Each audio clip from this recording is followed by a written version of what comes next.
Good morning and welcome to the class of psychology. मैं mrs Nidhi Meena, assistant professor of psychology, government arts girls college Kota. आज इस video में मैं आप लोगों को बीए प्रथम वर्ष का जो सिलेबस है उसके बारे में डिस्कस करूंगी। प्रथम वर्ष के अंतर्गत आपके दो पेपर होंगे, पेपर 1 जो कि आपका सामान्य मनोविज्ञान है और पेपर 2 जो समाज मनोविज्ञान है, एवं एक तीसरा पेपर जो है यहाँ पर वो है आपका प्रैक्टिकल या प्रयोगात्मक प्रश्न पत्र। यहाँ पर सिलेबस डिस्कस करने से पहले मैं आप लोगों को प्रश्न पैटर्न जो है उसके बारे में थोड़ा सा बताना चाहूँगी। आप देखिए, आप लोगों के प्रश्न पत्र प्रथम और द्वितीय के टोटल जो अंक होते हैं मैक्सिमम वो 150 होते हैं, अर्थात प्रश्न पत्र 1 जो है वो 75 मार्क्स का होगा, द्वितीय प्रश्न पत्र भी आपका 75 या 75 अंकों का होगा, और तीसरा जो कि प्रयोगात्मक पत्र है ये आपका 50 अंकों का होगा। तीनों ही प्रश्न पत्रों की जो समय अवधि है वो 3 घंटे होगी। अब आइए, आपकी जो प्रश्न पत्र प्रथम है जो सामान्य मनोविज्ञान है, जिसको अभी मैंने बताया था कि 75 अंकों का है, अधिकतम 75 अंकों का है। इस प्रश्न पत्र के अंदर 3 खंड होंगे और ये जो 3 खंड है इसमें हर यूनिट में से आपके प्रश्न होंगे। खंड अ के अंतर्गत जो प्रश्न होता है वो अनिवार्य होता है, अर्थात ये आपको पूरा इसको अटेम्प्ट करना होता है। इस खंड के अंदर प्रत्येक इकाई से 2 लघु प्रश्न होते हैं, अर्थात टोटल 10 लघु प्रश्न होंगे और प्रत्येक लघु प्रश्न का उत्तर आपको लगभग 20 शब्दों में देना होता है। इसके जो टोटल अंक है वो हैं 10। दूसरा जो है आपका वो खंड ब है और इस खंड में प्रत्येक इकाई से आपके 2 प्रश्न होते हैं, कुल 10 प्रश्न हुए और प्रत्येक इकाई में से आपको एक प्रश्न का चयन करते हुए कुल 5 प्रश्नों के उत्तर देने होंगे। यहाँ पर इनके शब्द सीमा भी है, अर्थात खंड ब में आपको लगभग 250 शब्दों में ही उत्तर देना होता है। इसके अंक भी निर्धारित किए गए हैं, अर्थात खंड ब जो है वो कुल 35 अंकों का होता है। तीसरा खंड जो है वो स खंड है और इसके अंतर्गत 4 प्रश्न होते हैं जो कि वर्णनात्मक होंगे। प्रश्न में भाग भी हो सकते हैं जो सभी इकाइयों में से दिए जाएंगे, किंतु प्रत्येक इकाई से एक से अधिक प्रश्न नहीं होगा। यहाँ पर आपको 4 में से केवल 2 ही प्रश्नों के उत्तर देने होते हैं और यहाँ पर कुल अंक जो हैं वो 30 है और जो शब्द सीमा है वो 500 शब्द होती है। ये तो आपका पैटर्न है। प्रश्न पत्र जो है आपका, उनका जो क्वेश्चन पेपर जो सेट होता है वो इस आधार पर होगा। आपका जो प्रयोगात्मक पत्र है इसके बारे में मैं आपको अगले वीडियो में बताऊंगी। आइए अब हम डिस्कस करते हैं आपके सिलेबस के बारे में। यह है आपका पेपर 1 सामान्य मनोविज्ञान और इस प्रश्न पत्र के अंदर आपके 5 इकाइयाँ होती हैं। प्रथम इकाई जो है वो इंट्रोडक्शन टू साइकोलॉजी है, अर्थात मनोविज्ञान का परिचय है। इसके अंतर्गत आप लोगों को मनोविज्ञान का स्वरूप एवं अर्थ, मनोविज्ञान व्यवहार के विज्ञान के रूप में क्यों और कैसे जाना जाता है इसके बारे में आपको बताया जाएगा। मनोविज्ञान की जो विभिन्न विधियां हैं इसको पढ़ने की, इसका अध्ययन करने की, उनके बारे में आपको अध्ययन करना होगा और मनोविज्ञान के जो विभिन्न क्षेत्र हैं और इसकी क्या उपयोगिता है, मनोविज्ञान हमें क्यों पढ़ना चाहिए, क्या इम्पोर्टेंस है, इसके बारे में भी इकाई 1 के अंतर्गत ही पढ़ाया जाएगा। दूसरी इकाई जो है वो आपकी है व्यवहार के शारीरिक आधार, अर्थात आप देखिए यहाँ पर जो व्यवहार, क्योंकि मनोविज्ञान के अंतर्गत हम व्यवहार को पढ़ेंगे तो व्यवहार केवल शून्य में नहीं पढ़ा जाता, व्यवहार को पढ़ने के लिए हमें उसके शारीरिक आधार को भी पढ़ना जरूरी है। इसके अंतर्गत हम लोग हमारा केंद्रीय, परिधीय तंत्रिका तंत्र एवं श्रवण, नेत्र एवं कान की संरचना और उनके कार्यों का अध्ययन करेंगे। यहाँ पर हम लोग श्रवण और दृष्टि के सिद्धांत जो हैं उनके बारे में भी पढ़ेंगे और रंग अंधता या फिर कलर ब्लाइंडनेस क्या होती है उसके बारे में भी अध्ययन किया जाएगा। इसी इकाई में दूसरा जो हमारा इम्पॉर्टेंट टॉपिक है वो है प्रत्यक्षीकरण। प्रत्यक्षीकरण या जिसको हम परसेप्शन कहते हैं। परसेप्शन का क्या अर्थ है, इसका क्या स्वरूप है अर्थात नेचर, कारक और इसके क्या कंपोनेंट्स है, संगठन क्या क्या होते हैं, ये सब हम इकाई 2 के अंतर्गत पढ़ेंगे। तीसरी जो इकाई है उसके अंतर्गत आपको अवधान मतलब अटेंशन, चिंतन यानी आपकी थिंकिंग, इसके अर्थ और इसके नेचर के बारे में अध्ययन करना होगा। कॉन्सेप्ट फॉर्मेशन या संप्रत्यय निर्माण के प्रकार क्या है और इसको फॉर्म करने के या इसका निर्माण करने के क्या क्या नियम होते हैं। तीसरा जो है आपका वो है समस्या समाधान। समस्या समाधान या प्रॉब्लम सॉल्विंग, इसके क्या क्या प्रकार है और इसकी क्या क्या विधियाँ हैं, अर्थात समस्या समाधान की क्या क्या विधियाँ हैं, हम किस तरह से समस्या समाधान करते हैं उसके बारे में भी आपको यहाँ पढ़ाया जाएगा।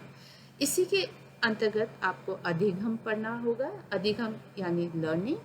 अधिगम का स्वरूप क्या है, इसके कारक क्या है, इसके अंदर क्लासिकल और इंस्ट्रूमेंटल कंडीशनिंग जो है वो आपको पढ़ना होगा।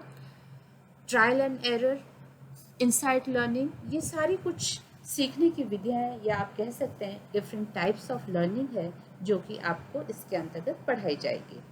अगला है आपका स्मरण या जिसको हम रिमेम्बरिंग कहते हैं और इसका दूसरा विपरीत पार्ट है विस्मरण या फॉरगेटिंग। तो दोनों के ही आपको अर्थ समझने हैं एवं इनके प्रकार और कारकों के बारे में अध्ययन किया जाएगा।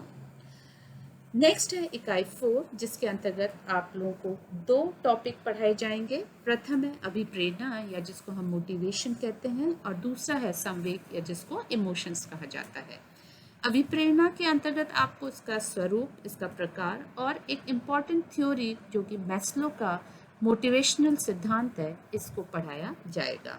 संवेग के अंतर्गत जो कि संवेग का मतलब है इमोशंस, संवेग की प्रकृति क्या होती है और अनुभव प्रक्रिया व अभिव्यक्ति किस तरह से की जाती है, संवेगों में तंत्रिका तंत्र की क्या भूमिका है और इसके कुछ सिद्धांत है जो आपको पढ़ने होंगे। सिद्धांत अनेक हैं लेकिन आपके सिलेबस के अंदर केवल 2 सिद्धांत हैं जिससे 3 सिद्धांत हैं।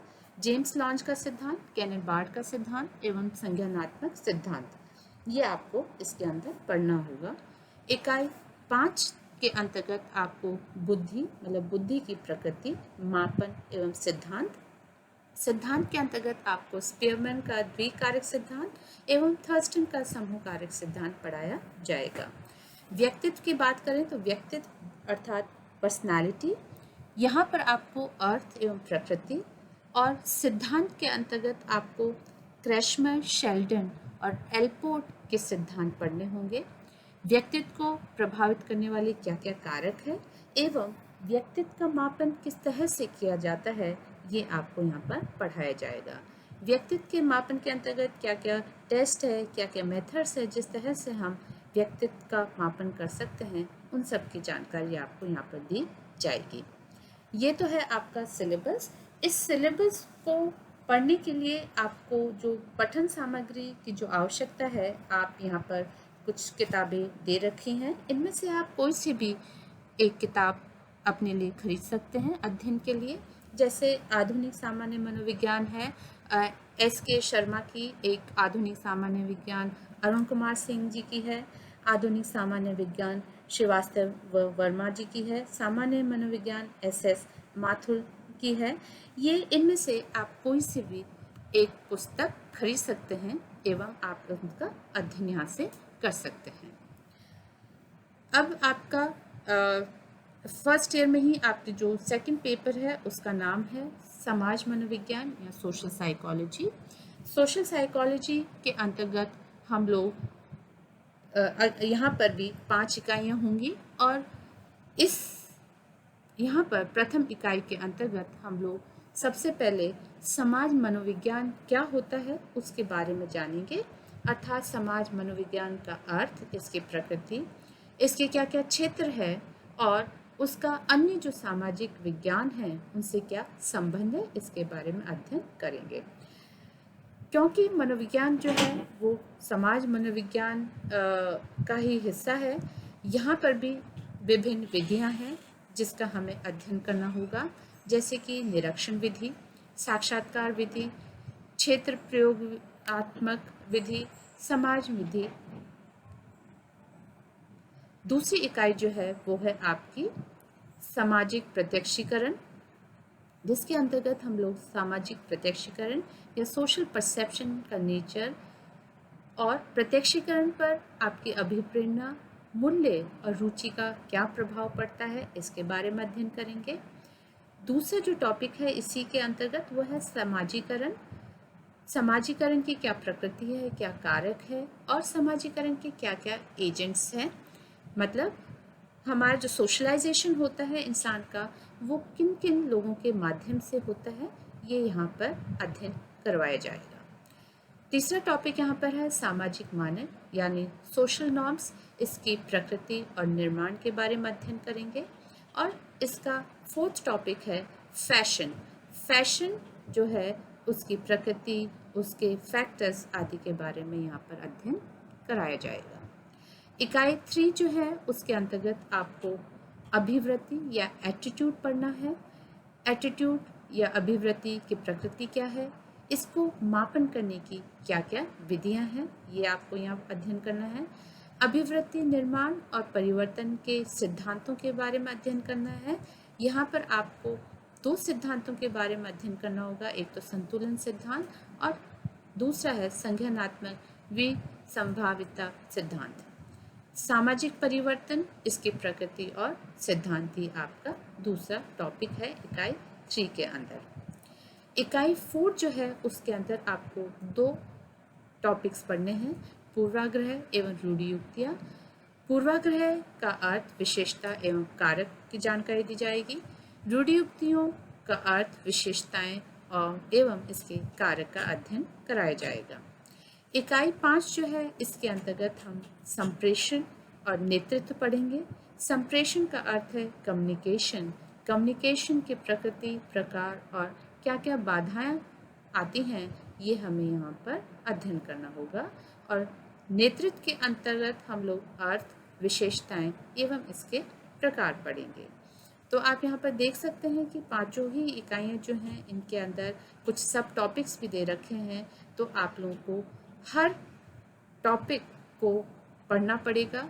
एग्जामिनेशन पॉइंट ऑफ व्यू से भी आप लोगों को सारी इकाइयों का अध्ययन करना होगा, क्योंकि यहाँ पर प्रश्न जो है वो पांचों इकाइयों से होता है और पांचों इकाइयों के अंदर क्योंकि सब पॉइंट्स दिए हुए होते हैं, सब टॉपिक्स दिए हुए हैं, अर्थात आपको कोई भी टॉपिक छोड़ना नहीं चाहिए, आपको सभी को पढ़ना होगा। आइए हम यहाँ पर सेकंड पेपर की जो पठन सामग्री है वो देखते हैं। जैसे कि आधुनिक सामाजिक मनोविज्ञान के लिए आप लोग श्रीवास्तव जी की किताब ले सकते हैं, इसके लिए आप SS माथुर की किताब ले सकते हैं, इसके लिए आप लोग अरुण कुमार जी की भी किताब का प्रयोग कर सकते हैं। Thank you.